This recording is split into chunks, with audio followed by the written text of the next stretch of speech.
Hey guys, doing a quick recording on Love Song for a Savior by Jars of Clay. Quick chat, talk, video, another one. I was thinking about doing a full tutorial video like the one I did for syncing from that record. This is a song I've been playing since I pretty much picked up a guitar. So it's had a lot of time to process in my mind, and I've tried different ways, and as I've learned to do new things on the guitar, I've reprocessed the tune a few different ways, or finally learning what the alternate tuning that Jars did was, incorporating that, and then sort of quote-unquote reverse engineering it as much as I have within my own ability to play it without having to use the tuning, yet still capoing. My guitar's actually capoed, let's see if I can bring it in the full range here. My guitar is actually capoed on the 4th fret because my guitar is a half step down, but you would capo 3 instead if you are in regular standard tuning to do this. I'll start out with the first explanation is I'll capo on the 1st fret, or what would be just no capo at all with a regular standard tuning guitar. I think first thing I kind of learned was sort of, instead of playing the with the was a buddy of mine, Anthony Rose. He covered the tune. First time I ever really tried to cover the tune was with a group at my youth group. Some guys, we got together and did a bunch of covers of Jars of Clay and DC Talk, just what was happening at the time. And I remember Anthony would play a G chord sort of like this, and he would mute the A string. I believe he muted the A string when he did it. So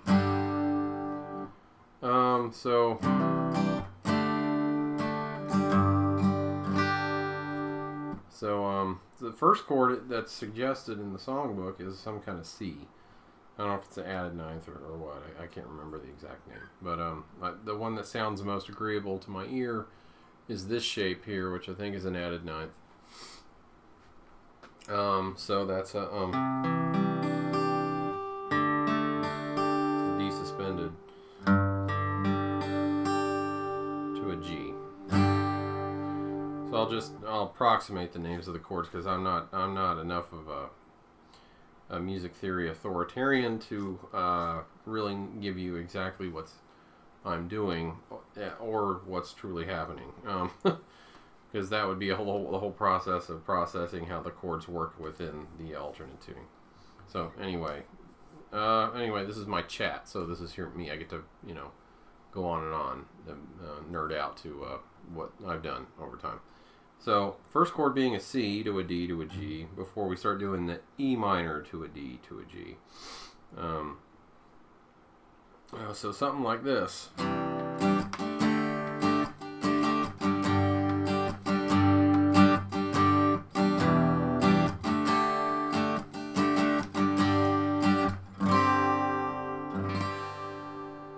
Something like that. So that's sort of, and then you go into the verses and so you're kind of repeating the E minor D G thing while the verse is sung, and there's sort of, I don't know if you want to call it a pre-chorus. So I've kind of you can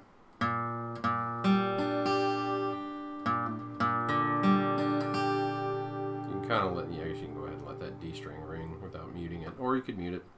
Either way, definitely need to mute the low E, so I'm covering that with my middle finger. So.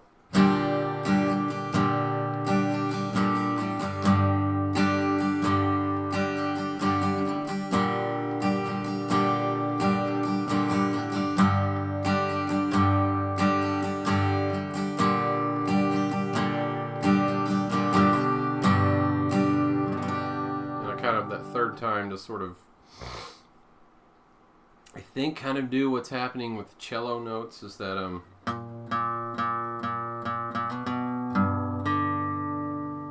of that, and then from there we're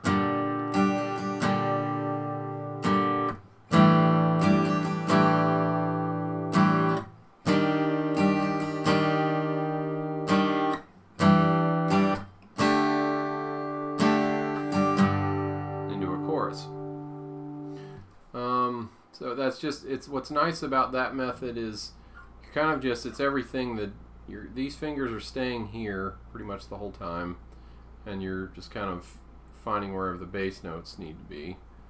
So it's nice that way. It kind of it will burn up your pinky and ring fingers doing that. So, but that kind of works. In terms of the bridge, I guess what's called a bridge would be the and the way I'm doing this, you don't have to do it that way. I mean, especially if you're strumming, then you'd be more like.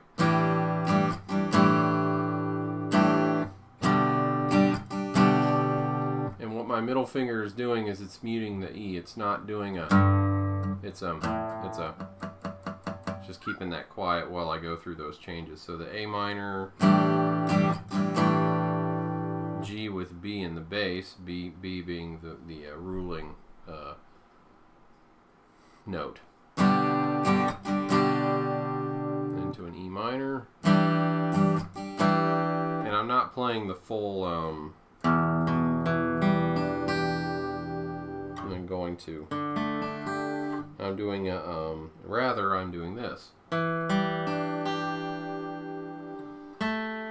Shoot, come on. So, doing that, especially if you have a bass player who's kind of got the low end covered, you can kind of shorten your chord a bit. So it's in my middle fingers. Now what I do is I rest it between the E and A to mute them both for that, while I'm doing the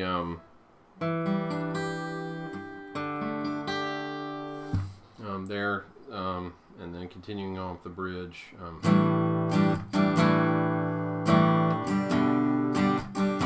And I'm strumming it this way just to really emphasize the changes and to separate the chords so you can really hear what's happening.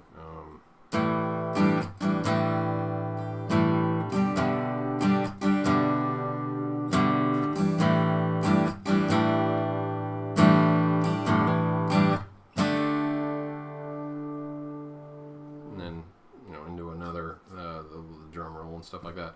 So that's in terms of playing it with no capo. That's the way to do it. Kind of burns the ring and pinky fingers. So what you can do to manage that a little better is capo on what will actually be your 3rd fret. So now our chords are a little different. They're so our intro.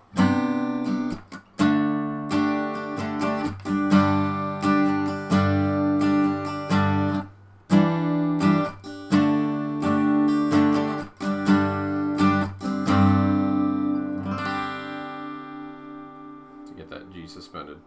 That happens because the way they do it on the record, that G suspended is actually done through a harmonic, and we can't do that if we're not in the alternate tuning. We can't achieve that, so we just this instead. I like doing the G chord this way. I like doing it that way because I think it sounds truer to the tuning version of the G chord in the record. I can't do the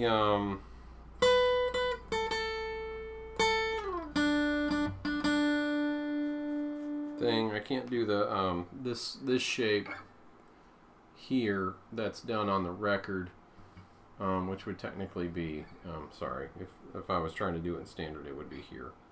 But with my capo and my tuning, that's why things are weird. So I can't do that because if I try to do that without the tuning, then it sounds more like.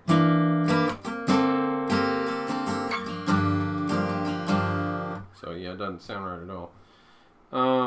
So instead, I'm doing this.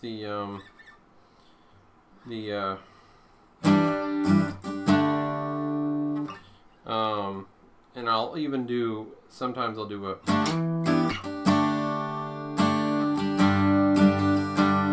Where it feels appropriate. I'll even do this for the intro,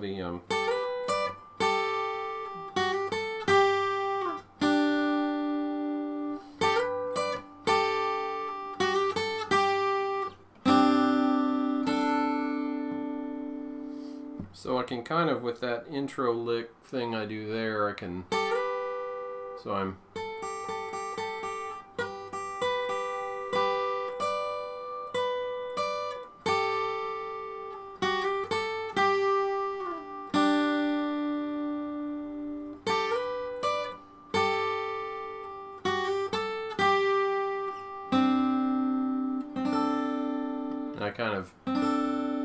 now I can kind of emulate that harmonic G suspended thing by doing the in that intro lick thing, whatever you want to call it. And I can do that, like one guitar will do the, so I can do so I can do my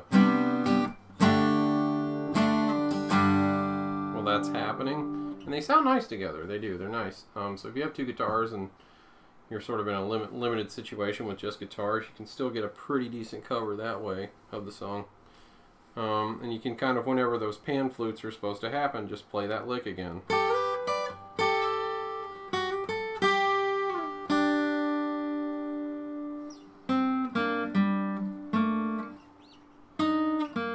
I'm trying to do the...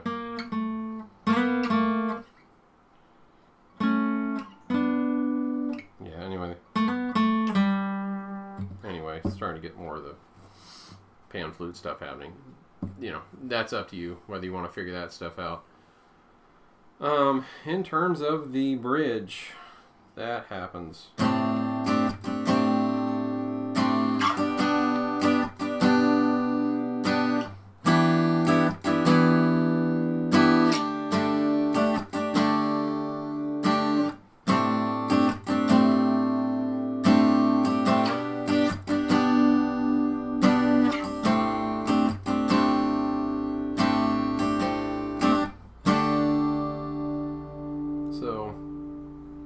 That's one way to do it there. That shape is nice. The because then all I have to do is keep it where it is and slide it up 2 frets. My low finger is muting the A string below it while it presses onto the E string.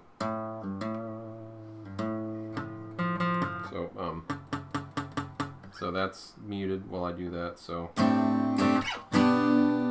it keeps muting it into the next shape. And that sort of, those shapings and the way they flow together lend themselves to make those chord changes easy. There's another way to go about it. You can go like this.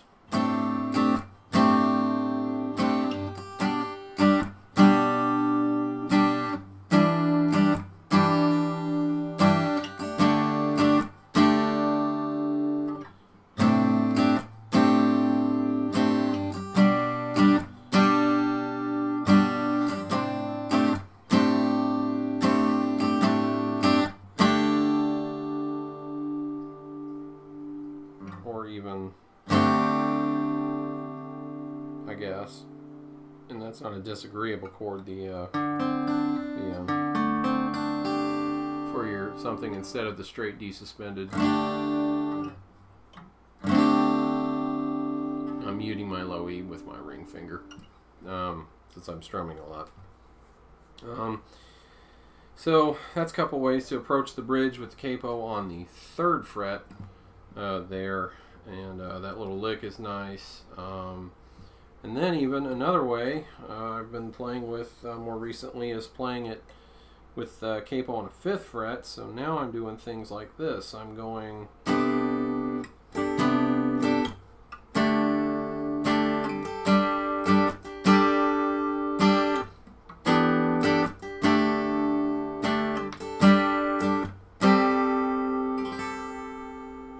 kind of lends to the harmonic as well, and that's nice.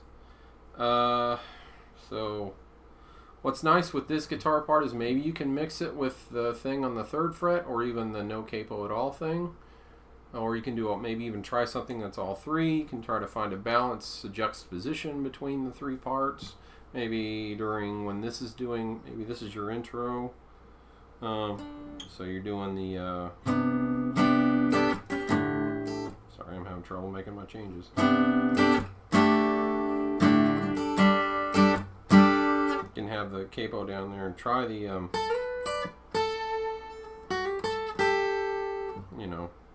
thing with this high part, maybe. Or unless that sounds disagreeable, don't do that. Because you can kind of somewhat do something like, let's see. Think.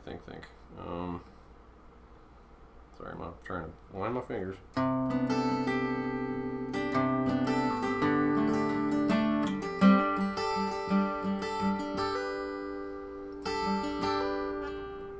Change. Nope. Okay, we did. Okay, that's our C chord, or sort of C at the beginning of the introduction.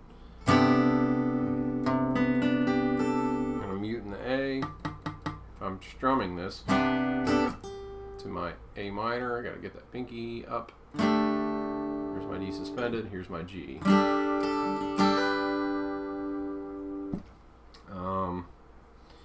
So that's nice. How do you handle the bridge in your capo 5?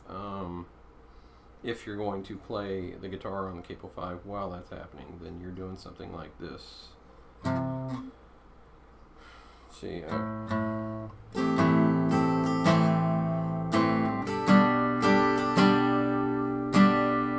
minor to the D suspended.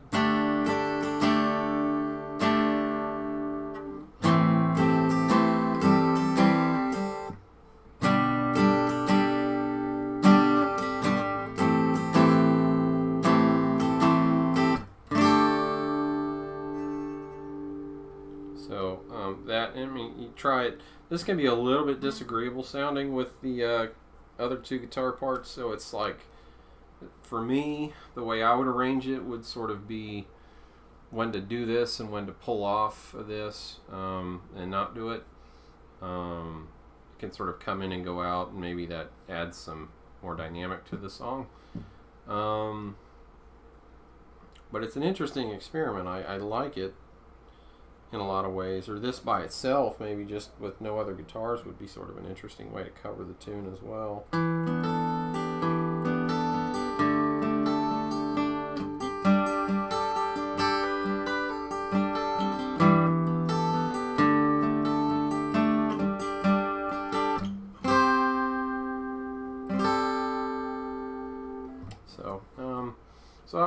Anyway, those are a few ways to approach Love Song for a Savior. This is where I'm at after 20 plus years of covering the tune, and the struggles and the breakthroughs and interesting new approaches that have come to me over time. So anyway, I hope this video was interesting to anybody, and I could try to maybe crank out a full tutorial like the one I did for syncing for this one too, and take the time to sort of mix in the different parts. I thought I'd do a tribute recording, sort of messing with these different ways of playing it in the different positions, and sort of see what feels good to me with that, so I can kind of do that. So that'd be fun too. Alright, anyway, thanks everybody for watching.